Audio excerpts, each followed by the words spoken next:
L'chaim, everyone. Baruch atah Adonai Eloheinu melech haolam, she'akol nireh b'dvarim. Amen. L'chaim. I mean, we're going to have to redo the poster. It used to be L'chaim and beer, now it's L'chaim and whiskey. And it's going to start getting extravagant. L'chaim tequila, L'chaim. We do have a lot of tequila. Okay. Gotta get Joe to come more often. That's right. Joe, So in last week's class, no, Bor Pidi double from potato. Amen. So in last week's class, we said that every person suffers from multiple personality disorder. Doesn't make you crazy, it makes you Jewish. Meaning the Gentiles don't have this transcendent soul, the godly soul. So Gentile wants to live like a nice person contributing in society. It's good. That's why the 7 Noahide laws are human laws. Be a nice person, respect other people, respect animals, respect society. That's what it means to be part of general society. To Yid, there's a lot more. A Yid, Hashem comes to a Jew and says, I want you to do things that are super rational, above the logic and reason. Put on the black boxes and stop working on Shabbos, even though it might seem profitable, and eat this food even though it's expensive. Whatever example of godly commandments you can find. So every person has within him, he has a godly soul and an animal soul. And the godly soul and the animal soul do not get along. They don't share. Like my kids. Right? They don't share. A lot of games come with multiplayer, 1 player, 2 player, right? No. They want dominance over the entire body. Entire body meaning thought, speech, and action. That your character, your thought, your emotions, love and fear should only be towards what they deem necessary. So obviously the godly soul wants spiritual things. And the animal soul wants materialistic things. And this is why a person will sometimes feel a strong pull in one direction. And sometimes a person will feel a pull in the other direction. Not only that, those two things can happen almost simultaneously. A guy's in the middle of davening, middle of saying Damida, or it could be, let's say, in the holiest day of the year, and he wants to really concentrate, and all of a sudden the most improper, despicable thought will pop into his head. You think, what's wrong with me? Here I'm trying to be a spiritual guy, and something I never would ever think about pops into bed. Why? Because it's a fight. Let's say you're in a fight. Let's say, God forbid, everybody's peace, loving, and everything else. Let's say you're wrestling. So when you're in a fight, when the person who's losing feels that they're threatened, that's when they really put effort. If there's no, I don't know, give a sports analogy. In sports, there's a saying that sometimes teams play down to their opponents. You ever heard that before? You have a team that's playing against a team that's terrible, and they should destroy them. But sometimes the game's close or they lose. You're like, how could they lose? It's because they don't consider them a fighter. They don't even try. They play with their left hand. There you go. But when you're trying to do a mitzvah and you're trying to concentrate and do it well, the Yetzer Hara says, "Oh, I better pay attention. I better put up a fight because the guy is going to drive me out altogether."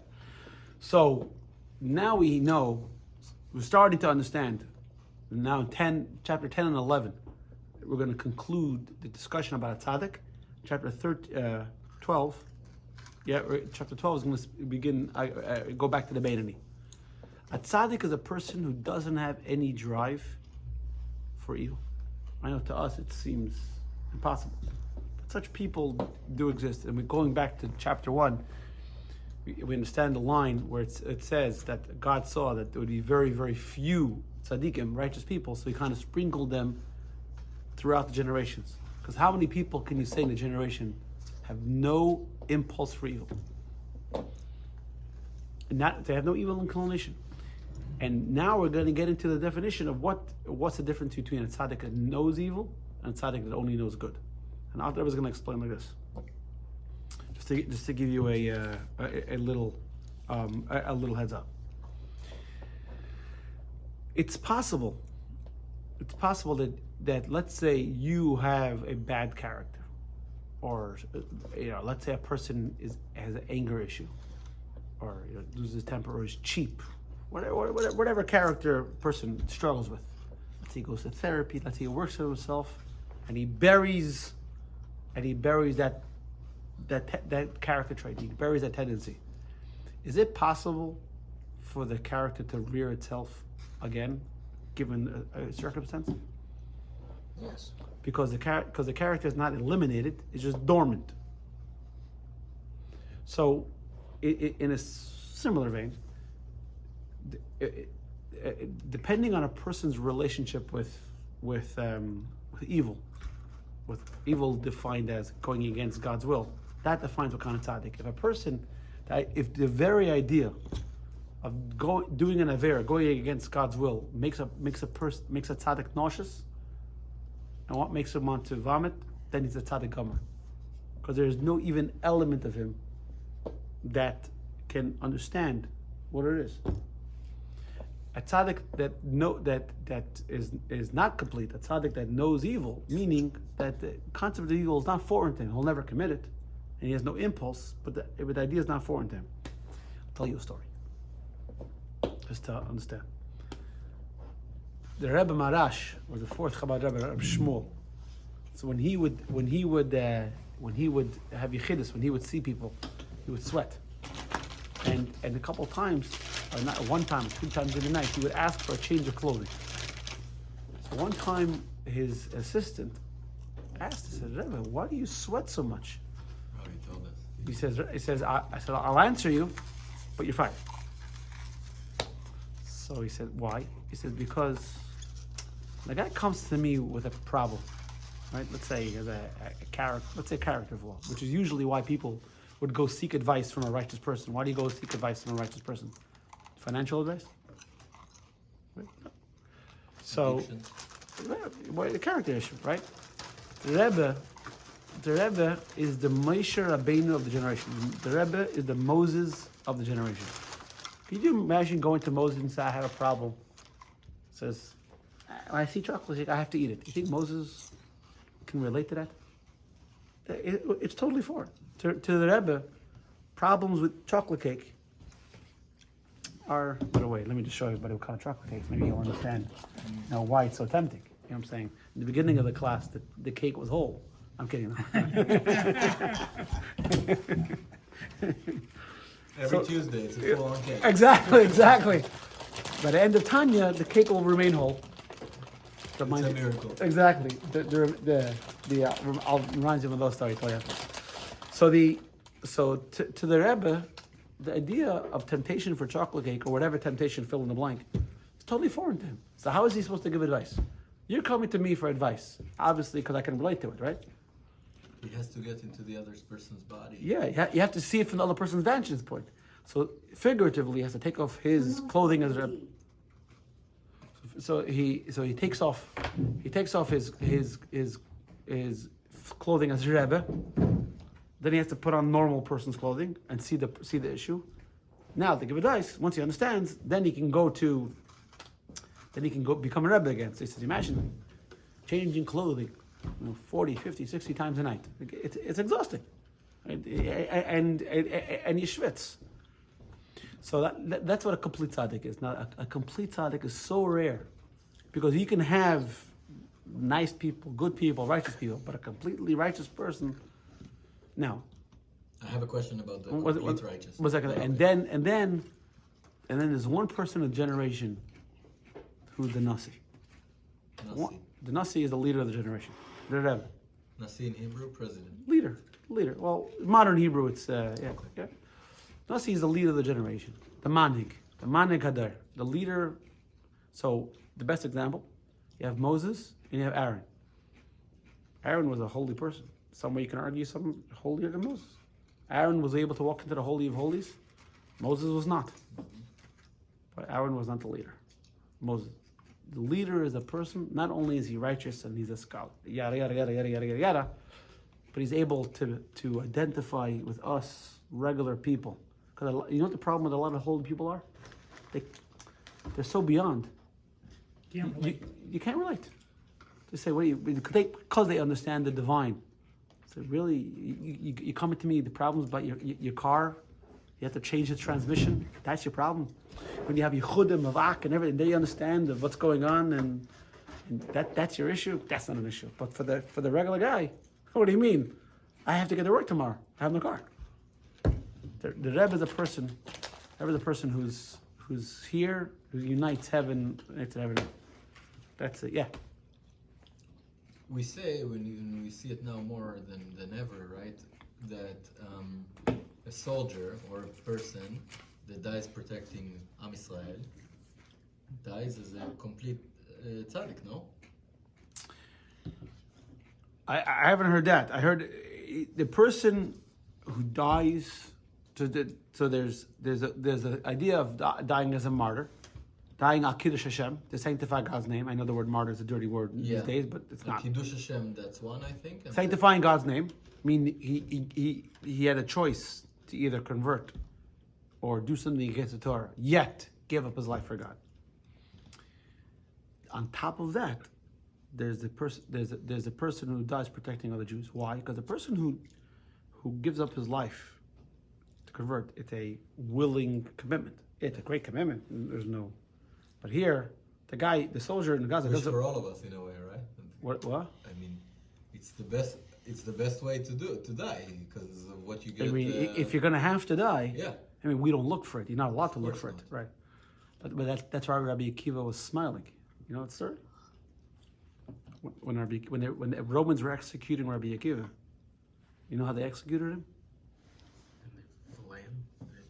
They flayed his flesh. Yeah, they took iron combs and literally ripped his. No, that was a different rabbi. That was Rabbi Shmuel. They literally ripped his. He was smiling. So the student said to him, "How can you smile?" He says, "Because every single day I say, v'ahavta Hashem Elokecha, love God b'chol levavcha, all my heart, b'chol nafshech, all my soul." What does that mean? I'll give him my life. But we all say it. But do I actually mean it? Today I mean it. Today is the greatest day of my life. What are you talking about? I mean it. Why not? I mean, it's Rabbi Akiva. That's why it's a story. But a soldier in Gaza, he doesn't want to die. He wants to go home. So, but he's dying to protect other Jews. And we're going to learn in Tanya, for example. They transform into a complete When tzaddik. a person doesn't transform to a tzaddik. Their neshama doesn't go through the whole. We learned in chapter 6 the whole purgatory and all that. No. They bypass their whole process because their deed was so great. There are stories of people that were not good people, let's say, but they did something so great, so they leapfrog the whole process, and their soul is pristine and pure. Tzaddik is only something here. Once a person dies, when we call someone a tzaddik, we don't call them because what their soul is in the world to come. We call them what they accomplished here. So we call Yosef a tzaddik, Yosef the righteous. Why? Because he's dead now? No, he's Yosef the righteous because the fact that he managed to remain, a proud Jew in Egypt by himself. But I mean, no, I'm not it's hard saying for no. the eye to visualize. I'm just reformatting what you're saying. But going into Judgment Day, Yeah. do they go as a tzaddik or no? That's the question. So it says, we say in Rosh Hashanah that we judge what happened in Rosh Hashanah. So Rosh Hashanah is a day. Well, there's a global Rosh Hashanah, and then there's your personal Rosh Hashanah, right? And you have your Rosh Hashanah, and then there's your life Rosh Hashanah, which is what happens in Rosh Hashanah. See, they look back. It's okay. What have you accomplished? It's a profit and loss statement. It's exactly what it is. What have you produced? Do your profits outweigh the losses? Now, let's say, for example, right, you made a lot of bad investments, but you also invested in Apple or Tesla, whatever it is. So, yeah, maybe you lost 100,000 here, but you made $5 billion here. Because this $5 billion kind of, you can't focus on them because that's so. A person who dies protecting other Jews, there's nothing that he could have done that can dent or diminish this act. That act is just, it speaks for itself. There's nothing greater than protecting another Jew's life. I mean, I know it sounds. No, it makes a lot of sense. I'm saying we don't believe in glorifying death, and it's not. You don't know you're going to be that way until the occasion arises. No, you don't know what Exactly. your But reaction's between gonna be. us, But that's we why know Rabbi this. Kiva was smiling. That's why Rabbi Kiva was smiling because he didn't know, and when the occasion arose, probably amen. And when the occasion arose, he managed to, to live up to that. Yeah, but a tzaddik is not someone in the supernal world. That's the soul. Every soul's righteous. A soul. Going back to chapter 2, a soul is a part of God. A soul cannot be not righteous. We're saying over here, there's the problem. The soul's trying to pull you. Going back to last week, okay. The soul, by the way, doesn't need. This is one of the things, the difference between Judaism and Christianity. The soul doesn't need repair. The soul's a part of God. The soul's perfectly happy. It's kind of like a very rich man, who gets a job at university to teach business. I'm not doing it for the money. I'm doing it to help you. You're not doing me favors. I'm doing you favors here. The soul doesn't need any rectification. It's coming because it wants to help the body and the body and the material world to be better than what it is on the facade. So you find out it's a Hamas terrorist that you're helping. No, but again, That's but what then, happened. but so that's why you got to be careful. Like King Solomon, the story with King Saul. King Saul, he said he had mercy on people he shouldn't have. No, because he didn't have mercy on people he should have. He didn't have mercy on people. That was the story. Yeah, obviously we have to be careful, right? A kid asks for a knife and matches. We don't just give it to him. You can't just be kind. You have to know exactly how to do it also. But this is what saying, yeah. But a tzaddik is based on avodah over here. So let's get into the chapter. So remember, last week we learned that the godly soul is not content with just being in control. It doesn't want, like the Rebbe spoke about, true peace in Israel doesn't mean that Hamas won't attack. That's not true peace. True peace is that there's not even an idea of attacking. There is no threat of attack. The fact that there has to be, I was talking to my mother. She went to the cardiologist today because she has an issue. She's dizzy and everything else. She passed out a few times. I'm like, I don't understand. Why did you go to the hospital? I'm okay. I'm like, I said, what your problem is? I told my mother, you're like the Israelis. The problem with the Israelis is that they got accustomed that rockets are fired at them. It's not normal. In Israeli, what happened to rockets? Is it? Think about it. That's not normal. You got accustomed to the not normal. The tzaddik, the godly soul doesn't want anything to do with the evil. It wants it eradicated. First overpower it and then eradicate it. Let's go. Hine. And now, bottom of 147, beginning of chapter 10, or 150 in the new print. When a person causes the divine soul to prevail over his animal soul, v'nilcham kol kach, and he wages a war, because don't be mistaken. It's exactly what it is. It's a war with your animal soul. Because the animal soul wants chocolate cake, and your godly soul wants tefillin. Until he wages the war, shemegarish shemevayara shabal machol smali. So in the story of Hanukkah, we just came from Hanukkah. You think the story of Hanukkah is over when they got back Jerusalem and the temple? No, the war went on for another 6 years. Because the Greeks didn't say, all right, we're leaving. No, they had to drive the Greeks outside of Israel, at least as much as possible. They didn't drive them out of Israel. They stayed in Caesarea and they stayed in the north. So the godly soul wants to drive the animal soul until a point where it's incapable of impulsing the person to do something. Like it says, This is in the book of Devarim. The book of Devarim, it talks about over there where a person does something terrible, you have to execute them, and it says, "Uviyarta hara mikarbecha." I think that has to do. I think with the person is that verse, if I remember correctly, has to do with a person trying to convince other people to serve idols. And Torah says, don't be nice to him, don't have pity on him. It says you got to do what you got to do. You got to wipe that evil out. You got to kill him. And it says, "V'yata hara mikarbecha." You shall eradicate the evil. Mikarbecha means from your midst, but it also means mikirbecha, from inside you. You got to get the evil out from inside you. Ein hara. Now, as to one who achieves this goal, ein hara nepach kotei mamash. Says now, if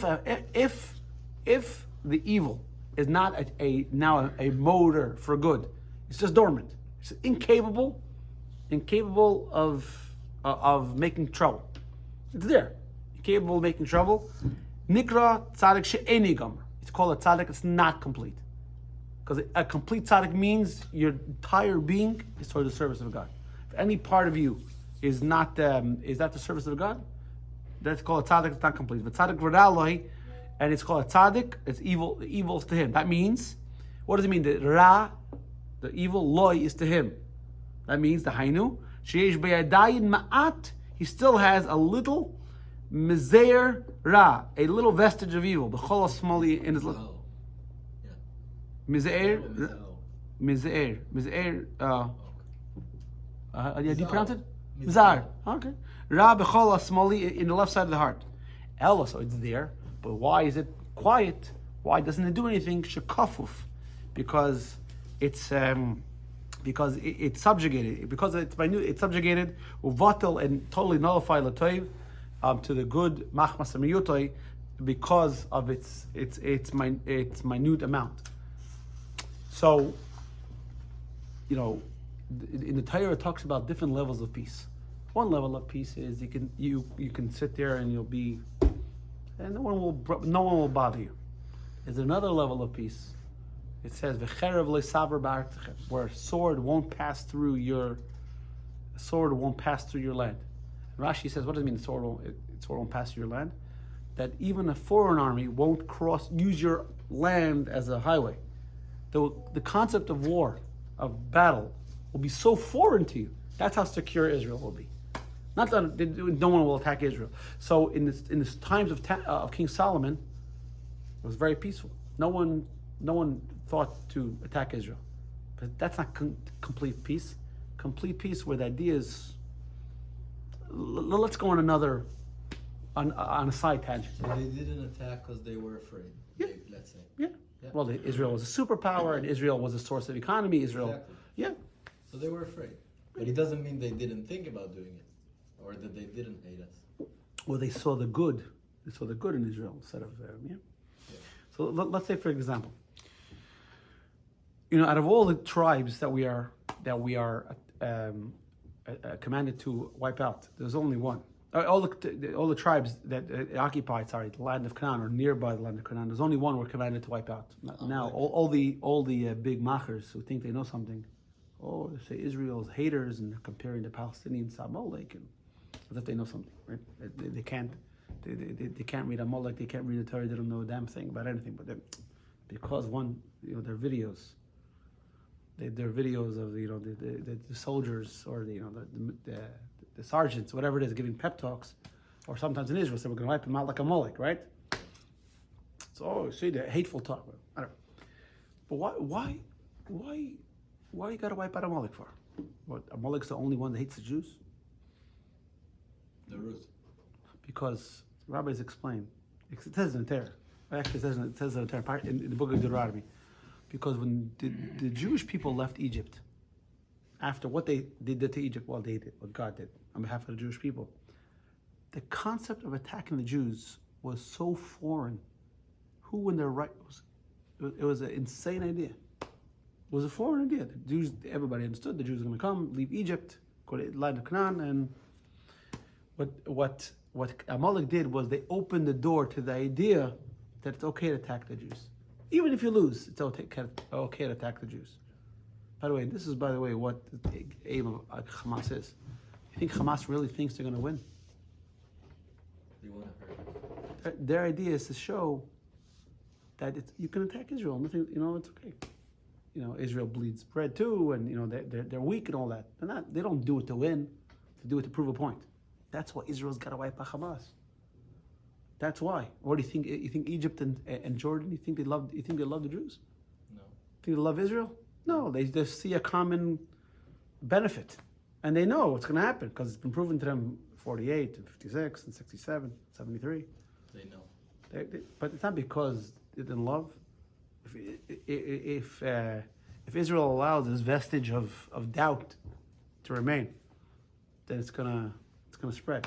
So the tzaddik, a tzaddik that's not complete has this element of evil still inside of it. It could be buried deep. And we're going to say now, on page 149, and therefore he might not even know he has some evil left inside of him. To him, he might seem, he might think that he totally got rid of the evil. And it totally quickly disappeared. But the truth is, but if the evil departed, it would totally convert it into good. Now, there are some stories, there are very few, but there are some stories in Jewish history of people that were righteous men. Something happened and they turned. They became an heretic, didn't believe in God. How can it be? These guys were, one man was Yechanan Kohen Gadol. The man walked into the Holy of Holies the Second Temple times, after the story of Hanukkah. The guy walked into the Holy of Holies multiple times. You know what it means to walk into the Holy of Holies? A person wasn't completely righteous, they would die. Either on the spot, in the first temple, or during that year, in the second temple. The guy, multiple years. But then towards the end, he became an heretic. How could that be? Because obviously, he wasn't as a big tzaddik as he thought he was. He believed too much in himself. He thought he eradicated all the evil, and he could withstand any fight, temptation. Temptation doesn't have to be physical. Temptation could also be psychological also. It wasn't that way. So now, let's. Now that I was gonna ask a question. Well, he's preempting your question. He's gonna start an answer. If the guy's a tzaddik, doesn't feel any evil, doesn't know any evil, doesn't have any temptation to evil, so why are you saying he only imagines himself free of evil? If I say, are you a good guy? Yeah. He spends his whole day doing good, but he's not really a good guy. What do you mean he's not really a good guy? The guy spends his whole day doing good. So what is he? He's a good guy. So I say, no, really, he's not such a good guy. What are you doing that to the guy? What are you doing to him for? It says he imagines himself to be. So the answer the Alter Rebbe is going to give is the proof is in how the relationship with God. The complete tzaddik has this one type of love, and an incomplete tzaddik has another type of love. Again, we're talking on very high levels here. The incomplete tzaddik has a love of yearning, of I want to close the distance. In words of Kabbalah, Chassidus is called a love of a burning fire. What is fire wants to? Fire is always jumping up. I'm here. I want to go up. I want to elevate. Now, why would he have that feeling? Because there's distance. Because there's friction. There's some impurity there. The pure tzaddik doesn't have that feeling. He is one with God. He's loving God because he's one with God. It's a love of delight. One wants to go to Disney World. One's in Disney World. He's having the time of his life. He loves God. Everywhere. My kids actually asked me because the schools have winter vacation. The Jewish schools have at the end of January. The kids asked me, well, "Can we go to Disney World?" Absolutely not. Not when you got 6 kids. Maybe when 5 of you move out of the house, you know what I'm saying? We'll take one of you, maybe. We're thinking about a Disney cruise, but you kids all have to stay home. Right, exactly. Well, you can go to Disney Springs. It doesn't cost you anything. What's Disney Springs? Yeah, what's that? It's a shopping mall. There you go. It was what was called downtown Disney before. Right. I But like it. it's got a lot of stuff there. You That- can oh. spend the whole day, even Maybe if two. they start editing the video, you start monetizing. Yeah, maybe, exactly. There you go. One day, maybe when we get to chapter 53, I'll start editing the video. I'll figure it For out. next year. So let's, by the way, look at note number 3, because the Rebbe raises a good question there before we get to the answer. The Rebbe notes a apparent contradiction. This is in the bottom of the page. Apparent contradiction between the two statements made there concerning the tzaddik evil nature. On one side, he says that the evil is completely driven out and eradicated. On the other side, he says it's stated it's converted to good. That remarks there are actually two aspects of evil nature. There's the power, there's the animal soul, and then its expressions, the filthy garments. The evil soul, the evil desires into which the animal soul's energy has been channeled. These channels cannot be elevated or converted. That means, remember, going back to what we said multiple times, is the animal soul bad? No, What's the problem with the animal soul? it's an animal. Well, has to be. That's what an animal wants. Yes, but animals can be taught. Animals can be trained. The body is not bad. It means you go to somebody and you say, I want to lose weight. So don't eat chocolate cake. It's not good. Okay. What do you mean it's not good? Yes, it is. Chocolate cake is good. Not. No, but it tastes good. It tastes good. It's not. But you can't. But it's not a lot. It's not a logical argument. Chocolate cake is good. You can't blame the person's body for wanting a chocolate cake. What we're actually, what we're trying to do is tell the animal, listen, I understand it's good, but there's something better in life. There, you can graduate to something. So we're not. So the animal soul can be changed, can be elevated. The garments. That means if a person says lashon hara, for example, speaks slander. Oh, he spoke slander because, for a good reason. Oh. Remember I told you that story with the Baal Shem Tov? The guy who stole money from his friend to teach him a lesson? Remember I told you that story? A few weeks ago. Yeah. It's okay. Yeah. Go back, I forgot which class. But you remember that story? So, meaning no matter what way you cut it, stealing is bad. The expression of the animal soul is bad. There's no way, no matter how you frame it, it's bad. The animal soul is not bad. So this is what. So one is. That's why one place it says eradicated. The other hand it says it's converted. Vir Indian. And let's learn a little bit more. Okay, Vir Indian explanation is as follows. Hine a tzaddik gamor, the complete tzaddik shenepach haral shalol toiv on page 150 in the old print. Whose evil is converted to good. Lechem nikra tzaddik v'tovloi. That means he's tzaddik and the good is to him. I mean, everything is good about it. There's nothing bad. He took out the evil expression. There is no more expression of bad. He's beautiful from the inside and outside. What's the dirty clothing? Hainu limois sari limois me'oid b'tainu goyim lamazeh. Not only he doesn't eat the chocolate cake, he hates the chocolate cake. Nothing. But is it the animal soul only understands its yearning for the taste of the cake, and that's why it yearns for it, and it doesn't have the intellect separated from its emotion to understand that there's calorie intake involved, and this makes you fatter, and all those other Because the animal levels soul of thought mainly needed in that? Are Right. you saying that the spiritual soul has those thoughts, and the animal soul That- only yearns for the taste? That's of the why, cake? yes, exactly what you're Nothing at saying. all, just the yearning for the flavor. Yeah, the that's gluttony why- of the eating the cake. That's why the divine soul rests in the brain, and the animal soul rests in the heart, because the heart wants the cake, and the animal soul, the intellect say, "You don't need cake. What nutritional value is in the cake?" Yeah, But if you can control yourself, then it's good. Yeah. If you can't control yourself. but the truth of the matter is, but to call a spade, there's nothing good about chocolate cake.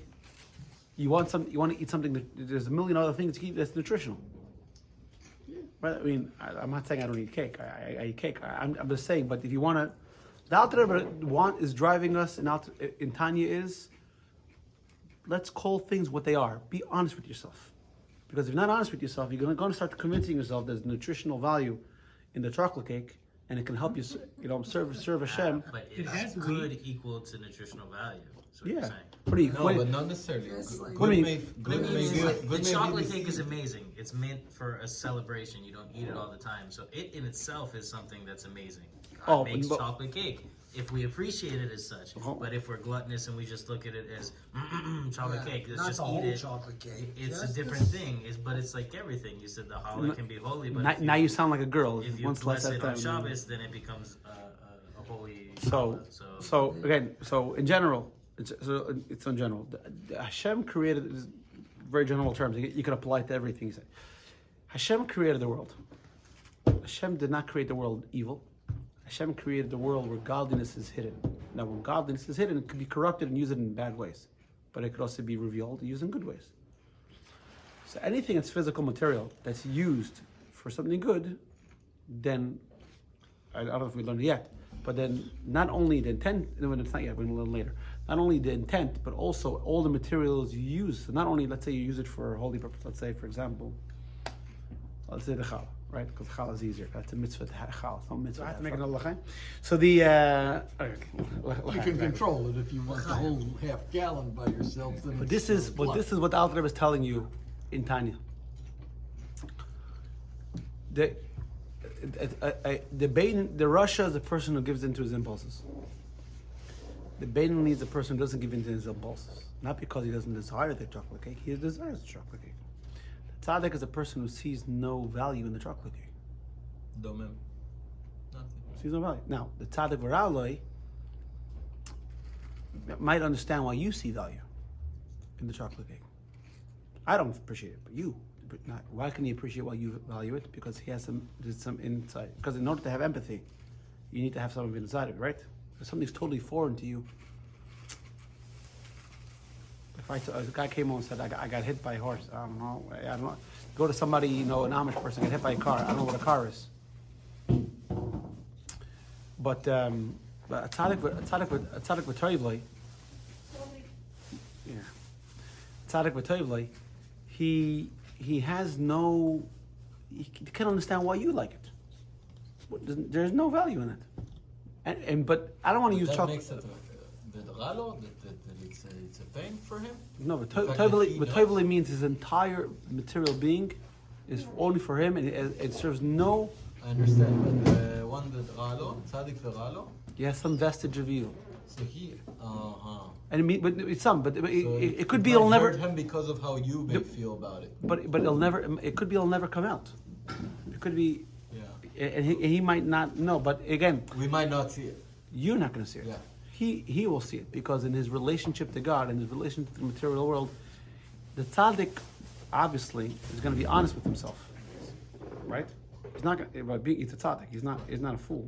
So he knows his relationship to God. So he knows his view. To us, he's a tzaddik. We're talking on levels that are way above. But again, the important thing to take out of here is, again, I'm picking on the chocolate cake.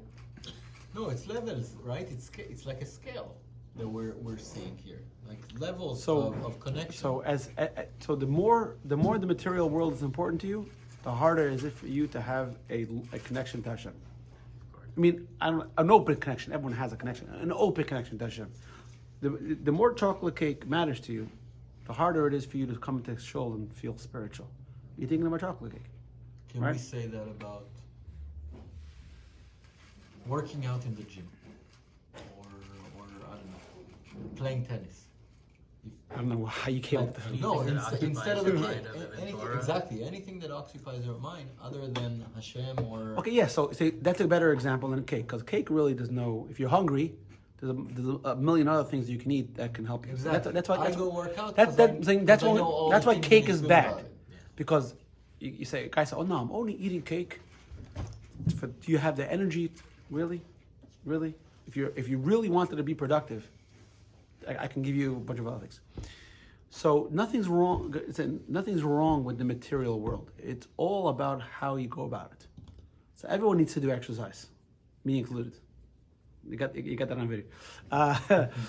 So Push-ups right now, right? exactly. Sounds like another men's event. Exactly. Everyone needs to do exercise. So the question is, why are you doing exercise? What is driving your interaction with the material world? Why are you playing tennis? And by the way, no one said. By the way, we go back Or to is it something you that said you're before. Worshiping material things as if they're idols. I feel like there's so you're many- putting a vested interest so But- much into cake or anything. By the way, going back to what I said about the challah, I brought up that example. No one's saying that you can't. If I have to do exercise, I have to do something that I find miserable. If I'm doing something productive, automatically it must mean that I'm punishing myself. No. You can do something productive, and it can be enjoyable. But the question is, what's primary, what's secondary? That's where you really have to be honest with yourself. And everyone wants to look at themselves in the mirror, and there's nightly Shema, which I'm getting close to.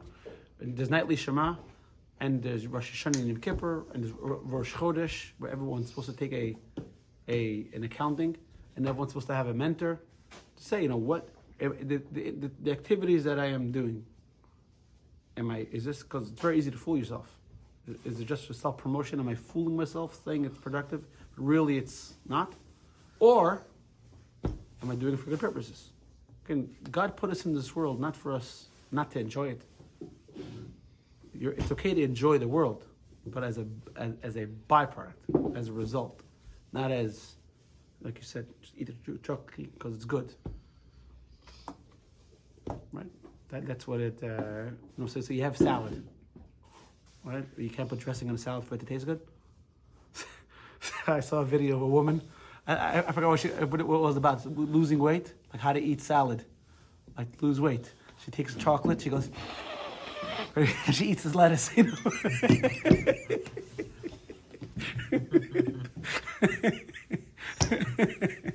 But so Tzadik. Maybe we'll start again from Ubiyareni because we're starting a new part. But just to end off, it's all about your relation. It's all about your relation to the material world. The Tzadik has no relation to the material world. The material world is really interfering with his relationship with God. The imperfect tzaddik, the material world is not such a terrible place. It doesn't interfere, but it's not such a terrible place. All right. No, you touched on, this is touching on a incomplete tzaddik. In previous chapters, you said if someone is 51% more inclined to do godly acts than they are tzaddik compared to others. No, that's chapter. No. That's chapter. No, that's the question Alter Rebbe wrote in beginning chapter 1. Okay. So a Beinoni is definitely not somebody who does averis, because if a person even does one aver, one sin, he's considered a wicked man. A wicked person is not Hitler over here. A wicked person is somebody who transgresses the will of God. Evil means against God. Someone transgresses. So that only, we said the 51% is when comes judgment day, when a person is judged and he has 51%, so he goes into, he's excused from rectification or punishment, whatever it is. But that doesn't define the person as he is. That doesn't apply to this, like incomplete and complete tzaddik. No. Different levels. Yeah. All right, Michael J., you want to do the honors? Last row in heaven,